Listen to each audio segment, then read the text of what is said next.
Welcome here to TalkFCB and welcome back to the channel, guys. And coming up for you today, it is a very, very important video because after our recent struggles, and to be honest, the struggles right throughout our La Liga season, the big question now is, does Ronald Koeman need to change his system? The tried and tested method that he's used right throughout his coaching career, it's that 4-2-3-1 setup. He brought it to Barça this summer, and right now, we're not getting the results we need. Is it time for change? And if change does arrive, is it going to be a switch back to 4-3-3? Or is it time for something completely new? That's what we're discussing today. That is on the agenda. So let's get to it. Because my prompt for making this video was after recent reports in the Spanish media have claimed the dressing room right now are quickly losing faith in Ronald Koeman's 4-2-3-1 setup. And apparently, according to the media, the feeling within the dressing room from the players is that the setup is too rigid and it lacks flexibility during games, which I have to say is something we have seen as a common theme right throughout the season so far. And to be fair, before we get started here, I can fully understand Koeman coming into this club this summer and saying, you know what, I'm sticking with what I know. We're going with the 4-2-3-1 because at the end of the day, it's what he believes in. And let's not forget, it was the system that did work extremely well for him in his very last job not so long ago with the Netherlands. But, and this is the crucial part for me, it's not so much the 4-2-3-1, it's not so much here a fault with the formation and the setup, because in modern football, that often can be the way to go these days. You look at Bayern Munich and the way they've made the 4-2-3-1 work for them, it can be such an effective formation. My problem there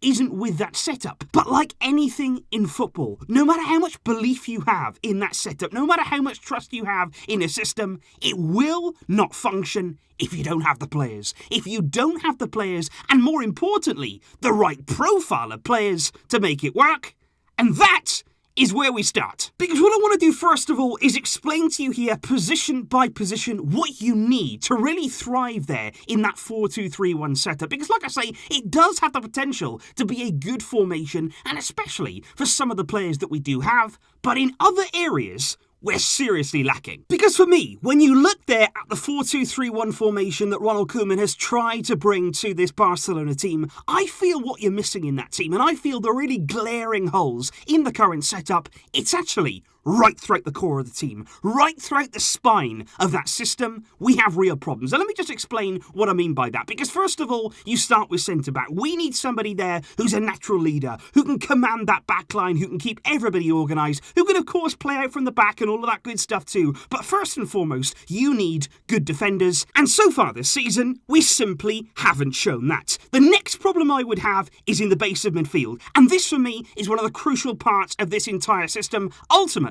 breaking down. Because there you've got two players. Now that's a very big change from 4-3-3. You are effectively there dropping a midfielder. And what that is going to mean is that you lose an element of control and you also lose an element of dynamism. Because what you've got there so far, we've seen throughout the season, De Jong, Busquets, and I just don't think they complement each other. In a two, holding in midfield, I don't think there's enough there to really survive with just those two. Because I think what we've lacked more than anything is progressive passing, especially from those deeper areas when we're getting the ball there off the centre-backs and we're trying to work the ball and play out the back. What we're lacking there is somebody to take a risk, somebody to play that pass forward. And we all know that somebody like Ricky Puig, even Carlos Alenia, they've been cast aside by Koeman, and I just don't understand why. Because then you're also looking to the wider areas. That's another really key point and another really key area of this system. What you need in that area and what he had with the Netherlands national team, as we're going to see in a moment, is natural width. Now at times, we've had it this season, but at other times, Koeman has abandoned that to try and cram everybody into the team. Coutinho, Griezmann, Messi, all these number 10s. That's not really what this system is about. But the biggest problem, by a country mile, and what's really hurting Koeman so far, and he knew that it was going to happen, he said about it all summer long, it's that number 9. Because I think so far, it all falls down there in that final third. What you need from your number 9 is good movement, you need quality finishing, you need a presence in that area, and I just feel like all of that play, eventually, it breaks down in that final area. So what you're looking at there is a problem at centre-back, a problem in midfield, a problem there at the final attacking moment, and that's a big problem. The spine of your team is not really functioning.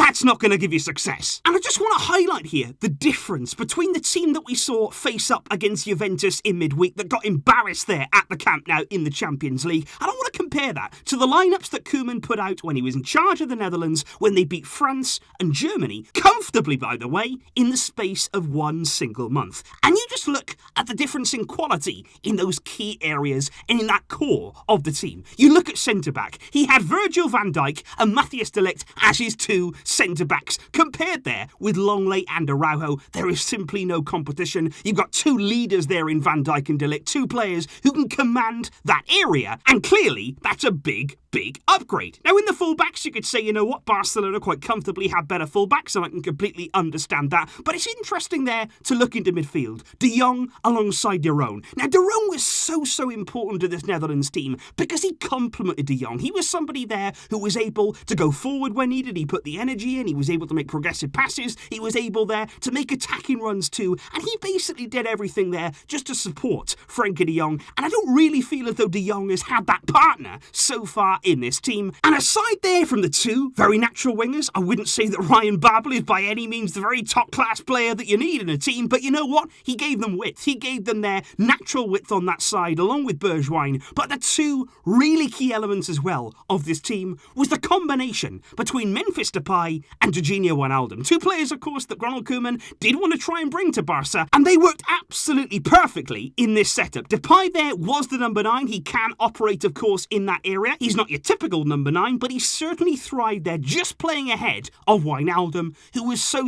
good in supporting runs, in finding his way into the box, arriving late, getting goals, getting assists, and he was so important to Koeman's team. But it's just interesting there, because you look at the quality of players on the left-hand side, and you look at the quality on the right. Aside there from the centre-backs, you would say Barcelona, they're well clear. They have such better players, so why are the results so bad compared to what Koeman did with the Netherlands?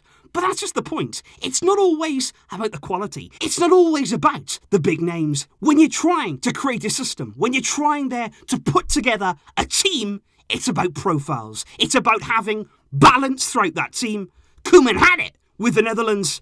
At Barca, he's still yet to find it. And so, the next question that you would be asking is if 4-2-3-1 is not providing us with that balance, if it's not the well-oiled machine that we need in terms of a system, what route do you go down next? Now, of course, the first thing that comes to mind is 4-3-3. That's what most fans would say, you know what, let's just go back to 4-3-3. But the one problem that I have with that right now, aside from the fact that it is, of course, the traditional Barca way, it is something that we're so comfortable with playing, and I would support a move back to 4-3-3. But the problem we have right now is that, again, we're short on wingers. There's no Ansu Fati. There's no Ousmane Dembele. Who are you going to play there on that left-hand side of attack? And not only that too, but you think of Lionel Messi. He doesn't really want to be a winger anymore. And that provides a problem then when you're trying to set up your team in a 4-3-3, because suddenly you can actually line up there, and again, you've got no width. You've just got players coming central. You can play Coutinho on the left, Messi on the right, and that's going to end up as an absolute disaster. So, what can Koeman do to find the balance? Is there another way? Well, if it was up to me, yes, there would be. Because I've actually come up here with a different kind of system, a different kind of formation to what we are used to at Barcelona. And yes, it may seem like a big change, but I think right now, with the injuries that we have, in the circumstances that we're in, the mistakes that we've made at the back, this, for now, at least for now, could be the best way forward. And it's lining up there with 3 centre-backs, let's say, with Longley, Umtiti, Araujo along the back line. It could be, of course, Mingueza, if you want to substitute there, Umtiti or Longley as well. But what that does is give them one extra body, one extra person in there, just to cover for the other one. Because right now, 2 centre-backs are just not working for us. We're making too many mistakes. We need an extra player to help us out. And Longley, Umtiti and Araujo, they could work as a 3. The biggest part, though, of those 3 centre-backs is that they actually give our full-backs more licence to go forward and more freedom when it comes to attacking. Jordi Alba and Serginho Dest would have full licence there to roam forward, to bomb on, and really provide the width in this team, which is what they already tried to do, but they can't do it to their full freedom, because if they go forward right now and they stay forward, we can get exposed at the back. But I think with this, they would certainly have more protection. Now in midfield, this is the important part here. You have Frenkie de De Jong, who can also help you defensively. He would be certainly the deeper midfielder